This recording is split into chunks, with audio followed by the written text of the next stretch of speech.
Whether you're going to visit family or catching rays by the lake, experts say it's going to be a busy Labor Day weekend when it comes to travel. 23 News reporter Alyssa Reamer shares tips on how to ensure you and your family get to your destination safely. AAA expects roads to be busiest until around 9 Friday night and Monday until around 6 p.m. this Labor Day weekend.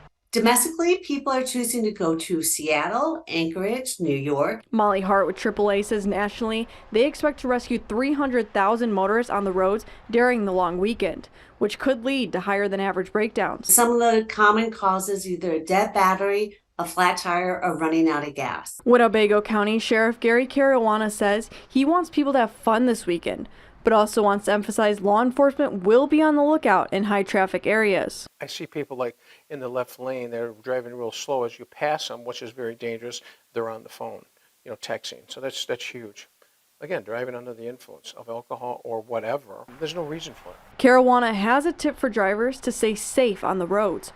Watch your speed. Just plan ahead. Slow down a couple minutes. You'll get to your destination. But Chinton Tucker with the Decorium Management Group says even though it's going to be a popular travel weekend, his days in Rockford doesn't see an increase in travelers. The forecast occupancy and demand is roughly 65-70% for this weekend, which is not necessarily abnormal for this type of year. Working for you in the state line, Alyssa Reamer, 23 News.